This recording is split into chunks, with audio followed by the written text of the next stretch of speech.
আসসালামু আলাইকুম রহমতুল্লাহ। প্রিয় শিক্ষার্থীরা, তোমরা কেমন আছো? আজকে এইচএসসি ব্যবসায় সংগঠন ও ব্যবস্থাপনার দ্বিতীয় পত্রের গুরুত্বপূর্ণ সাজেশন নিয়ে কিন্তু আমি তোমাদের সামনে হাজির হয়েছি। তো এই যে গুরুত্বপূর্ণ সাজেশনের মধ্যে থাকবে আমরা কি কি পড়বো, কোনটি এমসিকিউ, কোনটি সিকিউ এর জন্য গুরুত্বপূর্ণ, সার্বিক বিষয়টা কিন্তু তোমাদের জন্য থাকবে আজকের এই সাজেশন ক্লাসে। তো চলো শুরু করি। দ্বিতীয় পত্রের প্রথম অধ্যায় কি জানো? ব্যবস্থাপনার ধারণা। তো ব্যবস্থাপনার ধারণায় আসলে কি বলা হয়েছে বলো তো? ব্যবস্থাপনার উৎপত্তি শুরু করে ক্রমবিকাশ, তারপরে আমাদের জীবনে ব্যবস্থাপনার কার্যক্রম, আমাদের সমাজ, আমাদের রাষ্ট্রে ব্যবস্থাপনার কি কি কার্যক্রম আছে, এই বিষয়গুলো কিন্তু এইখানে তুলে ধরা হয়েছে। তো এইখানে কিছু বিষয়, গুরুত্বপূর্ণ টপিকগুলো তোমাদের পরীক্ষার জন্য কিন্তু আমরা আইডেন্টিফাই করেছি। তো সেগুলা কি কি চলো দেখি। তো কি ব্যবস্থাপনার উৎপত্তি ও ক্রমবিকাশ, মানে তোমাদের যে পরীক্ষাটি আসছে এই পরীক্ষার জন্য কিন্তু এই বিষয়গুলো কিন্তু খুবই গুরুত্বপূর্ণ। এই যে অধ্যায় ব্যবস্থাপনার ধারণা, এটি কিন্তু এমসিকিউ, তোমাদের এমসিকিউ এর জন্য কিন্তু খুব গুরুত্বপূর্ণ। কেন? এখান থেকে কিন্তু অনেক অনেক এমসিকিউ, অনেক অনেক ইনফরমেশন কিন্তু আছে। বিশেষ করে এই যে দ্বিতীয় পত্র, এইখান থেকে কিন্তু অনেক এমসিকিউ তোমাদের অ্যাডমিশনের জন্য কিন্তু আসবে। তো যাই হোক, অ্যাডমিশনের কথা পরবর্তীতে আমরা আলোচনা করব। তো এখন দেখি কি ব্যবস্থাপনার ধারণা। তো ব্যবস্থাপনার ধারণাতে আমরা শুরুতে দেখছি এখানে কি প্রথমে ব্যবস্থাপনার উৎপত্তি ও ক্রমবিকাশ নিয়ে আলোচনা করা হয়েছে। ক্রমবিকাশের প্রাচীন যুগ, মধ্যযুগ, আধুনিক যুগ, তারপরে কি শিল্প উন্নয়ন যুগ যেটা আছে, শিল্প বিপ্লব যুগ যেটাকে বলছে, তার পূর্ববর্তী, পরবর্তী, সেই সময়কালীন যুগ সহ সার্বিক বিষয় কিন্তু এখানে আলোচনা করা হয়েছে। তারপরে আমরা আসলে দেখব যে আসলে ব্যবস্থাপনার গুরুত্বটা কি। এই যে গুরুত্ব, এটা নিয়ে কিন্তু তোমাদের পরীক্ষায় সিকিউ আসে। হ্যাঁ, এই যে গুরুত্ব, তো সিকিউ এই অধ্যায় থেকে আসলে সিকিউ এটা আসার মতো একটা বিষয় আছে। তো এইটা বাদে তোমরা যদি আজকে এই অধ্যায়টি কি, এই যে প্রথম অধ্যায় ব্যবস্থাপনার ধারণা, এই ব্যবস্থাপনার ধারণা থেকে কিন্তু ব্যবস্থাপনার যে কার্যাবলী আছে, এই যে কার্যাবলীটি আছে, এই কার্যাবলী থেকে কিন্তু এমসিকিউ এবং গ এবং ঘয়ে কিন্তু প্রশ্ন আসে। কি এমসিকিউ এবং গ এবং ঘতে কিন্তু প্রশ্ন আসে কি, যে বলতে পারে এটি আসলে কোন কোন কাজ বা কি কাজ, যে কার্য বিভাজন সহ আরও অনেক ধরনের যে বিষয়গুলো আছে না, তো এই বিষয়গুলো কিন্তু এখানে আসবে। তারপরে আমরা দেখব যে ব্যবস্থাপনার আওতা এবং চক্র নিয়ে কিন্তু প্রশ্ন আসতে পারে, যে চক্র কি, ব্যবস্থাপনা চক্র কি। তো এই যে ব্যবস্থাপনা চক্র কি, সেই জিনিসটা কিন্তু আসবে। যদি সুযোগ থাকে তাহলে কিন্তু একে তোমরা দেখাতে পারো। আর আওতার মধ্যে যেগুলো আওতাধীন বিষয় আছে ব্যবস্থাপনার আওতায়, সেই বিষয়গুলো কিন্তু আসবে। এগুলো আমরা কিন্তু আমাদের ক্লাসে পড়িয়েছি। তারপরে কি ব্যবস্থাপনার স্তর আছে, ব্যবস্থাপনার স্তরকে, এই যে ব্যবস্থাপনার যে স্তর, প্রথম স্তর, দ্বিতীয় স্তর এবং যে নিম্ন যে শেষ স্তর যেটিকে আছে, সেটির বিষয়ে কিন্তু প্রশ্ন আসবে এখান থেকে। এই যে আজকে প্রথম অধ্যায়ের যেটা আমরা নিচ্ছি, আমরা তো সব কিছুরই সাজেশন দিচ্ছি, তবে দেখো প্রথম অধ্যায় থেকে আমরা যখন আজকে তোমাদেরকে যে সাজেশনটা দিচ্ছি, তার মধ্যে কিন্তু সবচেয়ে গুরুত্বপূর্ণ বিষয় কোনটি জানো তোমাদের পরীক্ষার জন্য? এই যে ব্যবস্থাপনার কার্যাবলী, ব্যবস্থাপনা আওতা বা চক্র, ব্যবস্থাপনার স্তর, এই বিষয়গুলো কিন্তু পরীক্ষা এক্সামের জন্য কিন্তু গুরুত্বপূর্ণ। ঠিক আছে, এই বিষয়গুলো কি এক্সামের জন্য গুরুত্বপূর্ণ। আর সবগুলোই গুরুত্বপূর্ণ টপিকই আমরা আলোচনা করছি, বাট এই গুরুত্বপূর্ণের ভিতরেও যে গুরুত্বপূর্ণ বিষয়টি আছে, সেই বিষয়গুলো কি এইগুলা। হ্যাঁ, ব্যবস্থাপনা কার্যাবলী, আওতা চক্র, ব্যবস্থাপনা স্তর। তো সিকিউ এমসিকিউ, সিকিউ এমসিকিউ এই বোথ আমি যদি একটু তোমাদেরকে ক্লিয়ার করে একবারে তোমাদেরকে আইডেন্টিফাই করে দিই, যে কি এই যে বিষয়গুলা সিকিউ প্লাস কি এমসিকিউ এর জন্য গুরুত্বপূর্ণের ভিতরেও কি গুরুত্বপূর্ণ। আর এই যে ব্যবস্থাপনা উৎপত্তি ক্রমবিকাশ, এগুলো হচ্ছে কি এমসিকিউ। সার্বজনীনতা নিয়ে খ নাম্বারে প্রশ্ন আসবে। হ্যাঁ, তোমাদের 2 মার্কের যে প্রশ্ন আছে, এই সার্বজনীনতা নিয়ে কিন্তু আসবে। তারপরে আমরা প্রথম অধ্যায় দেখলাম কি ব্যবস্থাপনার ধারণা সম্পর্কে, তাহলে আমরা আইডিয়া পেলাম। তারপরে কি দেখি ব্যবস্থাপনার নীতি, প্রতিষ্ঠান পরিচালনা করতে গেলে কি নীতি ফলো করতে হয়, এই নীতিগুলা কি কি, এই জিনিসটা এই অধ্যায়ে কি আলোচনা করা হয়েছে, যেগুলো আমাদের ক্লাসগুলোতে কিন্তু বিস্তারিত আমরা আলোচনা করেছি। তো ব্যবস্থাপনা নীতিসমূহ এবং প্রয়োজনীয়তা, মানে নীতিসমূহ কি কি আছে এবং এর প্রয়োজনীয়তাগুলো কি কি, নীতি নিয়ে কিন্তু গ এবং ঘতে প্রশ্ন আসে। হ্যাঁ, গ এবং ঘতে এবং এমসিকিউতে কিন্তু প্রশ্ন আসে। এবং হেনরি ফেওল, তারপরে কি এফ.ডব্লিউ. টেইলর, তাদের কি কি অবদান আছে, একজন আধুনিক ব্যবস্থাপনার জনক, একজন কার্যভিত্তিক ব্যবস্থাপনার জনক বা বৈজ্ঞানিক ব্যবস্থাপনার জনক। তো এই যে জনক, তাদেরকে নিয়ে কি এমসিকিউ কোশ্চেন আসবে। হ্যাঁ, এখানে এমসিকিউ কোশ্চেন আসবে। গ নাম্বারে এবং ঘ নাম্বারে আদর্শ নেতা ব্যবস্থাপকের দক্ষতা এবং গুণাবলী নিয়ে প্রশ্ন আসবে। আমি যদি ঘ লিখি কিন্তু এখান থেকে সবচেয়ে গুরুত্বপূর্ণ বিষয় কি জানো, এমসিকিউ আসবে। হ্যাঁ, এই আদর্শ ব্যবস্থাপকের দক্ষতা এবং গুণাবলী থেকে কিন্তু এমসিকিউ আসবে। তারপরে বাংলাদেশের ব্যবস্থাপনার সমস্যা এবং প্রশাসনের সাথে পার্থক্য কি, মানে বাংলাদেশের ব্যবস্থাপনার সমস্যা কি, এটি ঘ নাম্বারে আসবে, তোমরা এটি দেখে যাবে। তারপরে কি দেখি, ব্যবস্থাপনা এবং প্রশাসনের পার্থক্য, মানে ব্যবস্থাপনা ম্যানেজমেন্ট অ্যান্ড অ্যাডমিনিস্ট্রেশনের পার্থক্য কি, এটি তোমরা দেখে যাওয়ার চেষ্টা করবে। এটি থেকে ঘ নাম্বার বা গতে কিন্তু প্রশ্ন আসে। তো তোমরা জানো যে এই যে ব্যবস্থাপনা দ্বিতীয় পত্রে কিন্তু কয়টি অধ্যায় জানো, 10টি অধ্যায় আছে। তো 10টি অধ্যায় আমরা 2টি অধ্যায় দেখলাম। এরপরে আমরা দেখি কি, পরিকল্পনা প্রণয়ন এবং কি সিদ্ধান্ত গ্রহণ। কি, পরিকল্পনা প্রণয়ন এবং সিদ্ধান্ত গ্রহণ। এখন আমরা যদি পরিকল্পনা প্রণয়ন এবং সিদ্ধান্ত গ্রহণের মধ্যে দেখি, তাহলে কি উত্তম পরিকল্পনা বৈশিষ্ট্য আছে, পরিকল্পনা প্রণয়নের যে ধাপগুলো আছে, পরিকল্পনা প্রণয়নের কি ধাপগুলো আছে না, অনেকগুলো ধাপ আছে। এই ধাপগুলো কিন্তু তোমরা লাইন বাই লাইন আত্মস্থ করে যাবে, আত্মস্থ করবে যে কোন লাইনে পরে কোন কাজটি, কোন কাজের পরে কোন কাজটি। এটি থেকে কি হয় জানো, সিকিউ প্লাস এমসিকিউ আসে। হ্যাঁ, সিকিউ কি, সিকিউ প্লাস কি এমসিকিউ কিন্তু এখান থেকে আসে। তারপরে কি, পরিকল্পনার প্রকারভেদ, অনেক ধরনের পরিকল্পনা আছে, তাই না। পরিকল্পনার প্রকারভেদের মধ্যে হতে পারে স্থায়ী পরিকল্পনা আছে, একার্থক পরিকল্পনা আছে, বিশদ পরিকল্পনা আছে আলাদা করে। তো এই যে পরিকল্পনাগুলো, তারপরে কি সময়ভিত্তিক পরিকল্পনা আছে, স্বল্পমেয়াদী, মধ্যমেয়াদী, দীর্ঘমেয়াদী পরিকল্পনা আছে, এই বিষয়গুলো। তারপরে এই যে স্থায়ী পরিকল্পনার মধ্যে বিভিন্ন বিষয় আছে, নীতি আছে, লক্ষ্য আছে, তারপরে কি আরও অনেক বিষয়গুলো যেগুলো আছে না, কৌশল। তো এই বিষয়গুলো কিন্তু আছে, এইগুলা কিন্তু কি জানো, এমসিকিউ এবং সিকিউ বোধ গুরুত্বপূর্ণ। হ্যাঁ, তারপরে কি পরিকল্পনার গুরুত্বটা কি, এটি হচ্ছে গ এবং ঘ এর জন্য কি গুরুত্বপূর্ণ। সিদ্ধান্ত গ্রহণের ক্ষেত্রে বিবেচ্য বিষয় কি কি এবং সিদ্ধান্ত গ্রহণ প্রক্রিয়া কি কি। হ্যাঁ, পরিকল্পনা প্রণয়নের ধাপ এবং কি সিদ্ধান্ত গ্রহণ প্রক্রিয়া, পরিকল্পনা প্রণয়নের ধাপ এবং কি সিদ্ধান্ত গ্রহণ প্রক্রিয়া কিন্তু দুইটিই কিন্তু খুবই খুবই important, most very very important. হ্যাঁ, তো তারপরে আমরা তাহলে তৃতীয় অধ্যায় দেখলাম। এরপরে আমরা দেখব কি চতুর্থ অধ্যায়, অর্থাৎ কি সংগঠিতকরণ। সংগঠিতকরণের মধ্যে দেখতেছি যে একটা আদর্শ সংগঠন পরিচালনা করতে গেলে আসলে কি কি বৈশিষ্ট্য থাকা লাগে একটা আদর্শ সংগঠনের। তারপরে কি সংগঠনের প্রক্রিয়ার পদক্ষেপগুলা কি কি, সবগুলা আমি ফার্স্ট পেপারের সময়ও বলি এবং সেকেন্ড পেপারের সময়ও বলি যে কি পদক্ষেপগুলো, অর্থাৎ 1 2 3 4 5 6 যেই কয়টা পদক্ষেপ আছে লাইন বাই লাইন কিন্তু তোমাকে এটা কি আত্মস্থ করে যেতে হবে।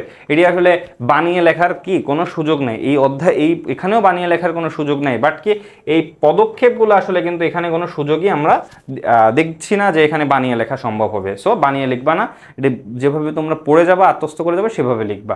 তারপরে দেখি সংগঠন কাঠামোর প্রকারভেদ। এখন সংগঠনে তো অনেক ধরনের কাঠামো আছে, এই কাঠামোগুলা সম্পর্কে কিন্তু তোমাদেরকে জেনে যেতে হবে এবং এখান থেকে কিন্তু সংগঠন কাঠামো থেকে কিন্তু প্রশ্ন আসবে। হ্যাঁ, আমি তোমাদেরকে বলে দিলাম এই সংগঠন কাঠামোর প্রকারভেদের মধ্য থেকে প্রশ্ন আসবে। এবারে কি সংগঠন কাঠামোর ধারণা, সুবিধা অসুবিধা, এই সুবিধা অসুবিধাগুলা দেখবা, ধারণা দেখবা। আরেকটা বিষয় এখানে তোমরা প্রশ্ন করতে পারো যে স্যার বা ভাইয়া যে এখানে আসলে আপনি বৈশিষ্ট্যের কথাগুলো কেন বলেন, এই বৈশিষ্ট্যের কথা, এই বৈশিষ্ট্য থেকে প্রশ্ন আসে। গ এবং ঘতে বৈশিষ্ট্য থেকে কিন্তু কি প্রশ্ন আসে। হ্যাঁ, বৈশিষ্ট্য থেকে সিকিউ যেটা আছে সিকিউ কিন্তু আসে। হ্যাঁ, গ এবং ঘতে। তারপরে আমরা যদি দেখি যে কি পঞ্চম অধ্যায় কর্মী সংস্থান। কর্মী সংস্থানে কি কি আছে, কর্মী সংগ্রহের উপায়, সুবিধা অসুবিধা, নির্বাচন পদ্ধতি, পদোন্নতির ধারণা, প্রশিক্ষণ পদ্ধতি এবং গুরুত্ব, সবগুলাই important for CQ and plus কি এমসিকিউ। এটা আমি যদি একটু বলি যে আমাদের কর্মী সংস্থান প্রক্রিয়ার প্রথম ধাপ কি কর্মী সংগ্রহ কি একটা ইতিবাচক প্রক্রিয়া, ইতিবাচক প্রক্রিয়ার পরে কি তারপরে আমরা আস্তে আস্তে নির্বাচন প্রক্রিয়ার মধ্যে ঢুকি, সেটা কি নেতিবাচক প্রক্রিয়া, সেখানে দক্ষতা যোগ্যতার ভিত্তিতে মাইনাস মানে লোকজন কমতে থাকে, নেতিবাচক প্রক্রিয়া বা ঋণাত্মক প্রক্রিয়া হিসেবে আমরা দেখি, সেটি আমরা দেখলাম। ইতিবাচক নেতিবাচক প্রক্রিয়ার পরে আমরা কর্মী নিয়োগ পর্যায়ে যাবে, নিয়োগের পরে প্রশিক্ষণ দিয়ে কর্মীদের দক্ষ করে তোলা হবে। আমি একটা ধারাবাহিকতা তোমাদেরকে বর্ণনা করে দিলাম, সেই ধারাবাহিকতায় কিন্তু এইগুলো আছে। এই কর্মী সংস্থান থেকে তো প্রশ্ন আসবেই, মাস্ট আসবে, এটা তো বাদ যাওয়ার কোনো সুযোগই নেই। সাথে সাথে এখান থেকে কি সিকিউ এবং এমসিকিউ উভয়ই কি এর জন্য গুরুত্বপূর্ণ। এরপরে ষষ্ঠ অধ্যায় নেতৃত্ব কি। নেতৃত্ব কি বললে তোমরা যদি শুধু হেডিং দেখে চলে যাও যে আসলে নেতৃত্ব পড়ে চলে যাও তাহলে কিন্তু হবে না, নির্দেশনা পড়ে যেতে হবে। নেতৃত্ব ও কি ও নির্দেশনা, নেতৃত্ব এবং কি নির্দেশনা কিন্তু এই দুইটা পড়তে হবে। তো নির্দেশনা কি হিসাবে কাজ করে, সেতু বন্ধন হিসাবে কাজ করে, নির্দেশনাকে কিন্তু হৃৎপিণ্ড বলা হয়। নেতৃত্ব আছে, তো নেতৃত্বের প্রকারভেদগুলা কি কি, এই যে প্রকারভেদগুলা কি কি, নেতৃত্ব কি ক নাম্বারে প্রশ্ন আসবে শিওর ইনশাল্লাহ। তো তারপরে কি নেতৃত্বের প্রকারভেদের মধ্যে বিভিন্ন ধরনের প্রকারভেদ কিন্তু আছে। তো স্বৈরতান্ত্রিক নেতৃত্ব আছে, গণতান্ত্রিক আছে, মুক্ত বা লাগামহীন আছে, পিতৃতান্ত্রিক আছে, এই বিষয়গুলো কিন্তু এখানে আছে। তো এখানে কিন্তু প্রকারভেদগুলো পড়ে যাবে। তারপরে আদর্শ নেতার গুণাবলী কি কি, গ এবং ঘতে এখান থেকে প্রশ্ন আসে। তারপরে কি নেতৃত্ব বিকাশের সমস্যা এবং সমাধানগুলো কি কি, এটাও কিন্তু গ এবং ঘতে আসে। এবার নির্দেশনা কি, নির্দেশনার গুরুত্ব, এই জিনিসটা দেখবা, এবং নির্দেশনা কিন্তু খুব ভালোভাবে পড়ে যাবে, এখান থেকে কিন্তু প্রশ্ন আসবে, নির্দেশনা থেকে প্রশ্ন আসবে, গ এবং ঘ থেকে নির্দেশনা থেকে প্রশ্ন আসবে। পরামর্শমূলক নেতৃত্বের ধারণা, সুবিধা এবং অসুবিধা, পরামর্শমূলক নেতৃত্ব কি, প্রশ্ন প্রশ্ন যদি অনেক ক্রিটিক্যাল করে ফেলে সেক্ষেত্রে পরামর্শমূলক নেতৃত্ব এবং পরামর্শমূলক নির্দেশনা এবং গণতান্ত্রিক নেতৃত্বের মধ্যে একটা জটিলতা সৃষ্টি হতে পারে। ইনশাল্লাহ এরকম কিছু হবে না, তারপরেও তোমরা কি পরামর্শমূলক নেতৃত্ব কিন্তু তোমরা বুঝে যেতে হবে যে আসলে পরামর্শমূলক নেতৃত্বে কি হয়, সরি পরামর্শমূলক, এখানে নেতৃত্ব বলা আছে, এটা আসলে কি হবে, নির্দেশনা হবে। পরামর্শমূলক কি, পরামর্শমূলক নির্দেশনা। তো পরামর্শমূলক নির্দেশনায় আসলে কি হয়, অধস্তন কর্মীদের সাথে আলাপ আলোচনা করে, তাদের সুবিধা অসুবিধার কথা চিন্তা করে, তাদের সিদ্ধান্ত গ্রহণ প্রক্রিয়া বা এই যে নির্দেশনার যে প্রক্রিয়াটি আছে তার মধ্যে অন্তর্ভুক্ত করে কি কাজ করা হয়। তো এই জিনিসটা এখানে দেখবা যে কি পরামর্শমূলক নির্দেশনা। তারপরে আমরা দেখি সপ্তম অধ্যায় প্রেষণা, প্রেষণার ইংলিশ কি, মোটিভেশন। তো মোটিভেশন কি, মোটিভেশনের গুরুত্ব এবং কি জিনিসটা যে কি, এই যে সবগুলো অধ্যায় আছে না, এই যে প্রথম অধ্যায় ব্যবস্থাপনা কি, পরিকল্পনা প্রণয়ন কি, সংগঠিতকরণ কি, কর্মসংস্থান কি, সবগুলোর কি কিন্তু দেখে যেতে হবে যে জিনিসটা আসলে কি। তারপরে দেখতে হবে প্রেষণার একটা চক্র আছে, কর্মীদের কিভাবে প্রেষণা দেওয়া যায়। তারপরে কিন্তু মাসলোর চাহিদা সোপান তত্ত্ব আছে একটা, হ্যাঁ, মাসলোর চাহিদা সোপান তত্ত্ব আছে, এই তত্ত্বগুলা তোমাদেরকে বুঝে যেতে হবে। এবং সর্বোচ্চ স্তর এবং সর্বনিম্ন স্তরটা কি, এই যে পাঁচটি স্তর আছে, এর সর্বোচ্চ স্তর এবং সর্বনিম্ন স্তর কি। তো তো এই জিনিস সর্বনিম্ন মানে শুরু হয় জৈবিক চাহিদা দিয়ে এবং আত্মপ্রতিষ্ঠা দিয়ে কিন্তু এখানে শেষ হচ্ছে। তো এই জায়গাগুলো কিন্তু তোমরা ভালোভাবে বুঝে যেতে হবে, হ্যাঁ, কি এই মাসলো চাহিদা সোপান তত্ত্ব, তারপরে হাসবার্গের প্রেষণা তত্ত্ব, এক্স ওয়াই তত্ত্ব আছে ডগলাস ম্যাকগ্রেগরের। তো এই তত্ত্বগুলো কিন্তু খুবই ইম্পর্টেন্ট, এখান থেকে সিকিউ এবং ভেরি ইম্পর্টেন্ট ফর এমসিকিউ, হ্যাঁ, ভেরি ইম্পর্টেন্ট ফর কি এমসিকিউ। তো এই জিনিসটা এখানে দেখবে। তারপরে কি যোগাযোগ, অষ্টম অধ্যায়। যোগাযোগ একটু তোমাদের বড় অধ্যায় তোমাদের কাছে, তাই না, যোগাযোগ একটু বড় অধ্যায়, কিন্তু এখানে বিষয় হচ্ছে যে অধ্যায়টা বড় হলেও এখানে কয়েকটা বিষয় তোমরা দেখে যাবে। যোগাযোগের প্রক্রিয়াটা কি, আসলে কোন প্রক্রিয়ায় আসলে যোগাযোগটা সম্পন্ন হয় এটা তোমার দেখে যাবে, এবং গুরুত্ব এবং প্রকারভেদ, যোগাযোগের কি কি প্রকারভেদ আছে, আইসিটি কীভাবে ভূমিকা পালন করে, ফলাবর্তনটা তোমরা দেখে যাবে ইনশাল্লাহ, ফলাবর্তন থেকে এমসিকিউ আসবে ইনশাল্লাহ। তো যোগাযোগে আইসিটির ব্যবহার, যেটি বললাম আইসিটির ব্যবহার এবং যোগাযোগের বিভিন্ন মাধ্যম আছে, এই জিনিসগুলা তোমরা কিন্তু দেখে যাবে। তারপরে কি নবম অধ্যায় সমন্বয় সাধন। সমন্বয় সাধন কি, বিভিন্ন বিভাগ ও বিভাগের মধ্যে সংহতিকরণ সৃষ্টি করে তাদেরকে কাজের প্রতি লক্ষ্যের দিকে নিয়ে যায়, এই সমন্বয় সাধন যেটি আছে। তো সমন্বয় সাধনের কি বৈশিষ্ট্য এবং নীতিমালা, অনেকগুলো নীতিমালা আছে সেগুলো দেখবা, বিশেষ করে বৈশিষ্ট্যগুলো দেখে যাবা। আমি বৈশিষ্ট্যগুলো দেখার কথা বলছি, কেন বলছি লাস্টে বলছি যে বৈশিষ্ট্যগুলো কেন দেখবে, এবং সমন্বয় সাধনের গুরুত্ব এবং পূর্বশর্ত কি, সমন্বয় সাধনের গুরুত্ব এবং পূর্বশর্তগুলো তোমরা দেখবে। তারপরে আচ্ছা, তারপরে দশম অধ্যায় হচ্ছে নিয়ন্ত্রণ। দশম অধ্যায়টি হচ্ছে কি নিয়ন্ত্রণ, এটা এখানে একটু হয়েছে।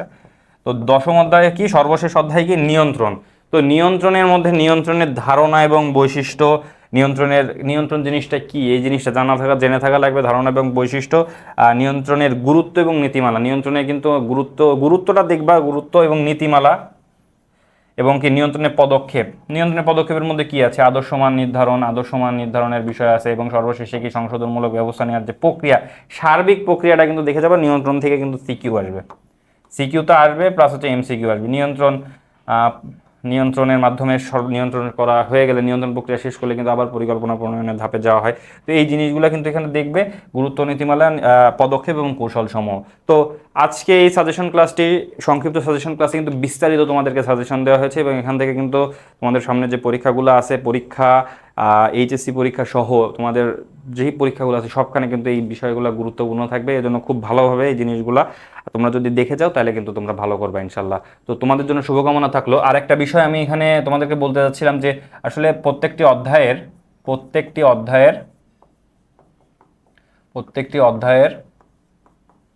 মানে অধ্যায়টি আসলে কি তুমি দেখতেছো তো, এখানে সমন্বয় সাধন, এখানে নিয়ন্ত্রণ, তারপরে কি এটা নেতৃত্ব, প্রেষণা, যোগাযোগ, তারপরে কি পরিকল্পনা, সংগঠিতকরণ, কর্মী সংস্থান, ব্যবস্থাপনার ধারণা, নীতি।